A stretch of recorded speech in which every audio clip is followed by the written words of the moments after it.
This is the story of the Steadfast Tin Soldier. Once upon a time there were 25 tin soldiers who had all been cast from the same old tin spoon.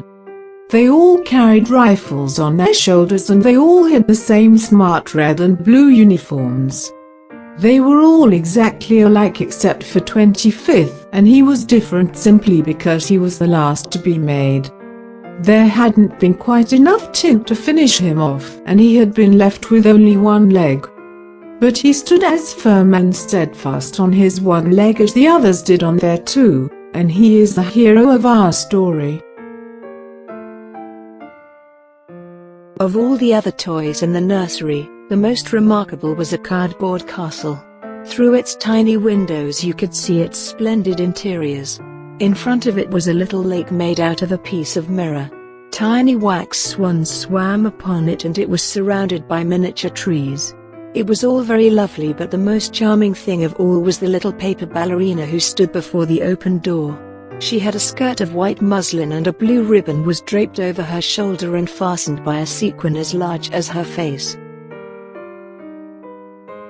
The little lady held her arms up in the air and one of her legs was raised so high that, from his point of view, the tin soldier could not see it, so he thought that she, too, had only one leg. That's the wife for me, he thought. But she is very grand. She lives in a castle, while I have only a box which I share with my 24 comrades. There is no place for her. So, the tin soldier gave up his hopes of marriage, but he could not stop looking at the beautiful ballerina. At night, when the little boy played in the nursery had gone to bed, it was time for all the toys to have fun, visit each other and dance about. The nutcrackers turned somersaults. The chalk strew on the board and the 24 soldiers rattled in their box, trying in vain to get the lid off. The only ones who didn't move were the ballerina and the one-legged soldier.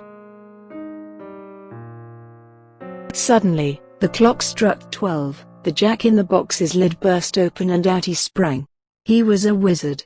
He saw the tin soldier staring at the ballerina and was jealous. "Keep your eyes to yourself, or something nasty will happen to you," he said. But the tin soldier took no notice and did not even turn his head to reply. The following morning the tin soldier was standing on the nursery windowsill.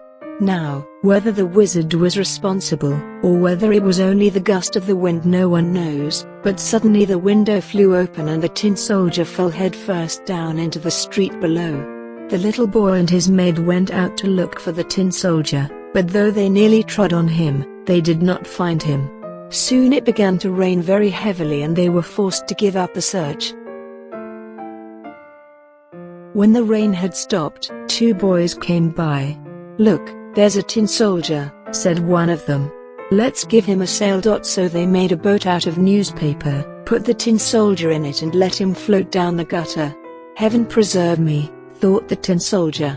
"What waves there are, and such a strong current too." But though he was afraid, he remained standing to attention. All at once the boat was swept into a long drain. It was pitch dark and the tin soldier could see nothing.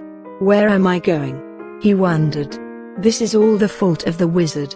Ah, if only the little ballerina was with me, then I would be 10 times braver." Then there came an enormous water rat who lived in the drain. "Show me your pass," he ordered. But the tin soldier kept silent, tightened his grip on his ripple and the boat rushed on. "Stop him! Stop him!" shouted the water rat. "He has no pass." The current ran swifter and the tin soldier could see light ahead. He was coming out of the tunnel, but now he heard a terrifying noise. Where the tunnel ended, the water poured down into a big canal. To the tin soldier, it was like a mighty waterfall. Still, he kept his rigid posture and did not even blink. Over he went. The boat spun round and round, filled with water up to the soldier's neck and began to sink. As the water closed over his head, the tin soldier thought of his beloved ballerina, who he would never see again, and he heard a voice saying, "Farewell soldier, true and brave. Nothing now thy life can save." Then the paper boat fell to pieces and the tin soldier sank into the deep, cold water. He was immediately snapped up by a large fish. It was, if possible, even darker inside the fish than it had been in the drain. But the tin soldier's courage did not fail him. He remained as stiff and steadfast as ever. The fish twisted and turned in the wildest manner. Then suddenly, it was still and it seemed as if a flash of lightning passed through it. Daylight appeared and a voice cried, "The tin soldier." The fish had been caught, taken to the marker, sold and brought to the kitchen where the cook had just cut it open. Miraculously, the tin soldier was in the very same house in which he had started his adventure. The cook took the tin soldier upstairs so that everyone could admire the brave traveler. But the tin soldier only had eyes for the ballerina. And how pleased he was to see her again. She stood as dainty and graceful as ever in front of the cardboard castle. His eyes rested on her for only a moment and then, for no reason whatsoever unless it was another trick of the wizards, the little boy picked him up and threw him into the fire. The tin soldier felt an unbearable heat, but whether it was caused by his love or by flames, he could not say. He looked at the ballerina and she looked at him and he felt himself beginning to melt. All at once, the door blew open, the wind caught up the ballerina and she flew into the fire to join the tin soldier. The flames rose up and they were gone. When the maid swept out the ashes the next morning, she found the blackened sequin from the ballerina's dress and a little lump of tin in the shape of a heart, which was all that remained of the tin soldier.